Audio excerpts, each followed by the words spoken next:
Hello, what's up mga tol? Tara at alamin natin kung bakit nagulat ang US Congress nang isa lang nila ang mga kinatawan ng Federal Reserve sa House of Representatives nila nang malamang wala pala silang sariling ginto simula pa noong 1934 at kung paano nilimas ang mga kayamanan ni Pangulong Marcos na nasa New York at Bangko Sentral ng Pilipinas. Welcome to Wedali TV. If you're new to this channel, please subscribe and hit the notification bell. Thank you. Noong 1986, unang araw pag-upo ni Cory Aquino, ay naglabas agad siya ng kanyang first executive order. Ito ang pagtatag ng PCGG. Ito ang kanyang naging kamay para makuha ang mga pribadong yaman ng mga Marcos. At ayon sa mga balita mga tol, ay kaya ito itinatag ni Cory Aquino ay para mailipat sa pamilya nila ang mga kayamanan ni Pangulong Marcos. Nagpabalik-balik ang mga attorney ng PCGG sa Switzerland. Pero napahiya sila dahil wala silang makuha kahit piso. In short mga tol, lehitimong private wealth ang nilagay ni Pangulong Ferdinand Marcos sa trust accounts nito. At pangalawang araw ng pag-upo ni Cory Aquino, gumawa na naman siya ng Executive Order No. 2. Ang utos niya, i-freeze lahat ng mga bank accounts ng mga Marcos at mga cronies o mga kaibigan niya. Ito ang dahilan kung bakit napigilan ang pagre-release ng mga naipon na interes nito. Kasi nilagyan ng kasong nakabase lamang sa mga hearsay o maling akala. Matatandaan na isa sa mga ibinintang ni Cory Aquino kay Pangulong Marcos ay yung mga property niya sa New York. Pero nung nag-undergo ng trial court si Ginang Imelda Marcos sa New York, ay acquitted po siya. Ibig sabihin, hindi po nakaw o kwento lang ang mga kayamanan ni Pangulong Ferdinand Marcos sa New York at sa iba't ibang bansa kundi pawang totoo ang lahat ng mga ito dahil may katibayan na mga original documents na ipinakita si Ginang Imelda Marcos sa korte. At lahat ng mga dokumentong ito ay binusisi husto ng korte bago idineklarang not guilty ang pamilyang Marcos sa mga kasong ipinagsasampa ng administrasyon ni Cory Aquino gamit ang PCGG. Pagbalik ni Ginang Imelda Marcos sa Pilipinas, matapos ibasura sa Amerika ang tinaguriang Trial of the Century, ay lumapit agad si Ginang Imelda Marcos sa Senado ng Pilipinas at nakiusap na kung maaari, tulungan siya na makapag-set up ng mga trustees sa gobyerno para mailagay ang mga assets ni Pangulong Ferdinand Marcos sa kustodiya ng Pilipinas. Kasi alam niya na ito ay pinag-iinteresan ng mga global powers sa iba't ibang bansa at para na rin magamit ang mga interes ng mga kayamanang ito para sa sambayanang Pilipino. As usual mga tol, tinanggihan lang ito ng mga dilawang nag-ahari sa gobyerno sa panahong inilapit ito ni Ginang Imelda Marcos. At para maisakatuparan ng mga ito, ay tumakbo siya sa pagkapangulo noong 1998. Ngunit bigla itong umatras dahil may mga banta na dadanak ang dugo pag ipinagpatuloy niya ito. Kaya napaiyak na lamang siya at para walang gulo ay hindi na siya tumakbo bilang pangulo ng ating bansa. 3 taon ang nakalipas. Noong 2001, nilimas ang mga ginto ni Pangulong Ferdinand Marcos na nakalagay sa 2 gusaling ito sa New York. Ilang araw bago ito papagsakin ng mga kasabwat ng deep state o mga elites sa gobyerno ng Amerika ay may mga nagpatotoo na nakita nilang hinahakot ng mga truck ang mga tone-toneladang ginto at mga iba pang precious metals sa ilalim ng 2 gusaling ito sa New York. Inireport din ng mismong New York Times Magazine na bago gumuho ang 2 gusali ay nakita na sa mga surveillance cameras na ilang araw bago ito pabagsakin ay nilimas na ang mga ginto sa vault nito ng mga truck. At ayon din sa mga mananaliksik ay alam ni President George Bush na mangyayari ito. 1 linggo pagkatapos ng insidenteng ito, sa isang press conference ay tinanong si President Bush kung anong bansa ang pinakamayaman sa buong mundo. At agad siyang sumagot ng walang pag-aalinlangan na ang Pilipinas. Bakit niya nasabi mga tol na ang Pilipinas ang pinakamayaman sa buong mundo? Dahil alam niya na pag-aari ng Pilipinas sa pamamagitan ni Pangulong Ferdinand Marcos ang mga kayamanang nilimas sa 2 gusaling ito. Di nyo ba napapansin mga tol? Year 2000 din nag-fully matured ang mga trust accounts ni Pangulong Ferdinand Marcos. So ano talaga ang malalim na dahilan kung bakit plinano ang pagwasak ng 2 gusaling ito na mismong sa kaarawan pa ni Pangulong Ferdinand Marcos tinaon ng deep state ang planong ito. Simple lang ang dahilan mga tol. Tapos na kasi ang 50 years time deposits ng mga ginto ni Pangulong Ferdinand Marcos sa iba't ibang mga bansa.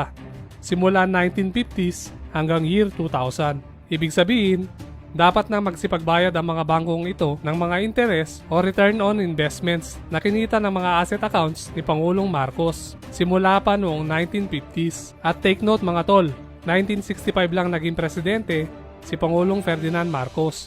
Ibig sabihin, ang matured bank deposits ni Pangulong Ferdinand Marcos na physical metal assets ay kumita na ng sobrang lalaking mga interes. At ang lahat ng ito ay nakalagay na sa kanyang last will and testament na para talaga ito sa sambayan ng Pilipino. At pagkatapos ng insidenteng ito, hindi na makita kung nasaan napunta ang mga libo-libong metric tons na mga ginto at maraming mga nagsasabi mga tol na ang mga ginto ni Pangulong Ferdinand Marcos ang ginagamit bilang reserves ng Federal Reserves ngayon.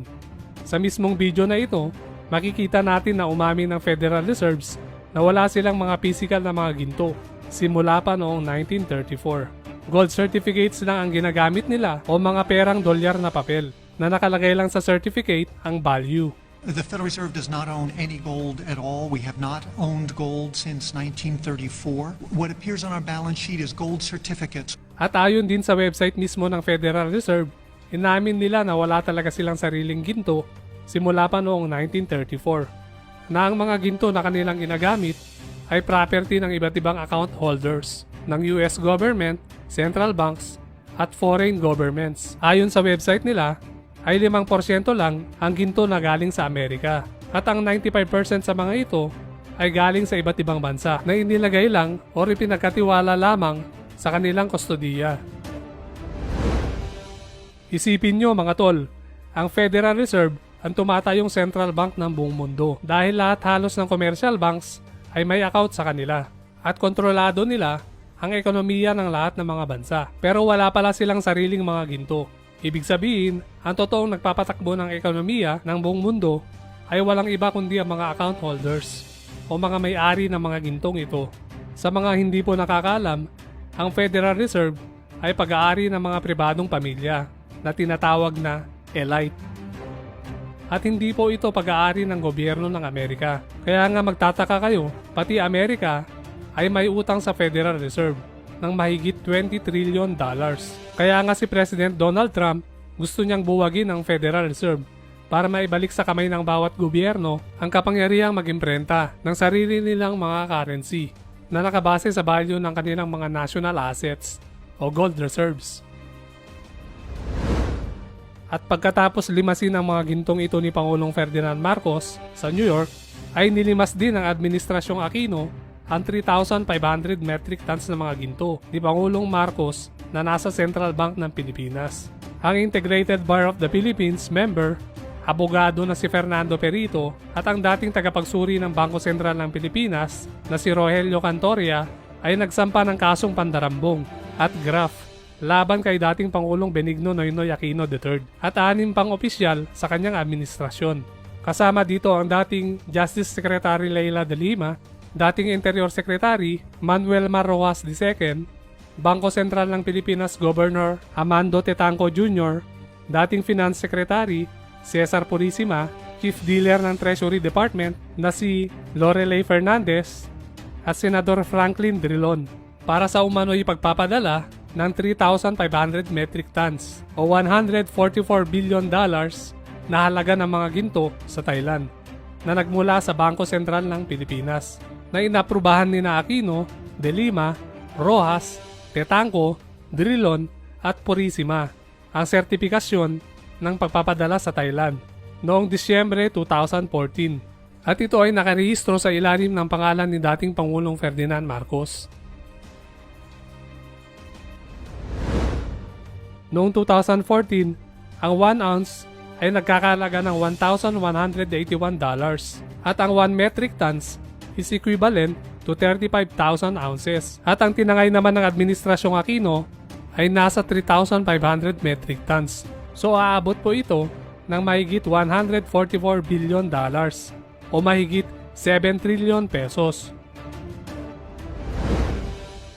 Ang abogado na si Fernando Perito at ang dating tagapagsuri ng Bangko Sentral ng Pilipinas na si Rogelio Cantoria na nagtrabaho sa Bangko Sentral ng Pilipinas mula 1976 hanggang 1995 ay binanggit bilang batayan para sa kanilang reklamo ang BSP Circular Number 49 noong 2014 na nagsasabing pinahintulutan ng Bangko Sentral ng Pilipinas ang Bank of Thailand sa panahon ng Administrasyong Aquino ang pagpapalabas ng pondo kapalit ng nasabing mga ginto na gagamitin umano para sa mga humanitarian project.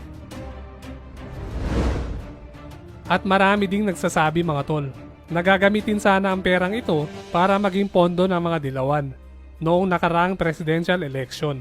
At maaaring gamitin din nila ito sa nalalapit na 2022 election. Gayunpaman, iginiit ng intelligence agency na TAOC IG sa pangunguna ni Director General Galma Arcilla na meron silang sapat na mga dokumento upang patunayan na nangyari ang pagpapadala ng mga gintong ito. At ayon din kay Director General Galma Arcilla ay maraming magpapatunay na taga-Bangko Sentral ng Pilipinas upang ibunyag ang lahat ng kanilang nalalaman sa kasong ito. Ano na nga ba ang nangyari sa mga gintong ito at bakit hindi na natuloy ang kaso mga tol? Sa mga hindi po nakakalam, ang mga gintong ito ay napigilan ng United Nations at ito ay nasa Barcelona, Spain na. At wala pa tayong update sa ngayon mga tol kung ito ay naibalik na sa Bangko Sentral ng Pilipinas. As usual mga tol, ay hindi na natuloy ang kasong ito dahil ang may hawak sa kasong ito noon ay membro ng mga dilawan at pinalabas nila na ang mga ebidensya sa kasong ito ay peke. At ayon kay Director General Galma Arcilla ay hindi peke ang mga hawak nilang ebidensya na hawak ng abogado na si Fernando Perito at ang dating tagapagsuri ng Bangko Sentral ng Pilipinas na si Rogelio Cantoria na nagtrabaho sa Bangko Sentral ng halos 20 years. At meron pa silang mga witness na taga-Bangko Sentral ng Pilipinas upang ibunyag ang lahat ng kanilang nalalaman sa kasong ito. At dapat lang na mapanagot ang mga taong sangkot dito mga tol. Dahil ang mga gintong ito na nais nilang nakawin ay pagmamayari ng sambayanang Pilipino na ipinamana ni Pangulong Ferdinand Marcos para sa ikauunlad ng ating bansa. At isipin nyo mga tol na ang 3,500 metric tons o $144 billion na tinangay ng Administrasyong Aquino ay mas mataas pa sa gold reserve ng Germany na nasa 3,363 metric tons na nagkakahalaga ng mahigit $139 billion. At maraming nagsasabi mga tol, nagagamitin din ang mga perang ito para dayain na naman ang mga dilawan ang paparating na 2022 election at para sa mga black propaganda laban sa pamilyang Marcos para hindi maipatupad ang last will and testament ni Pangulong Ferdinand Marcos. Ganyan karumi ang politika sa ating bansa at patuloy ang pagnanakaw sa kaban ng bayan na dapat sana ay inisip na mga animal na to ang kapakanan ng bawat Pilipino. Salamat dahil ngayon gising na ang karamihan sa mga Pilipino sa katotohanang walang ibang hinahangad ang pamilya Marcos kundi ang ikabubuti ng sambayanang Pilipino. Sa kabila ng mga paninirang puri at pang-aalipusta na kanilang naranasan sa mahabang panahon, ay wala tayong naririnig na paninira mula sa kanila. Bagkus palaging kapakanan ng taong bayan pa rin ang kanilang iniisip.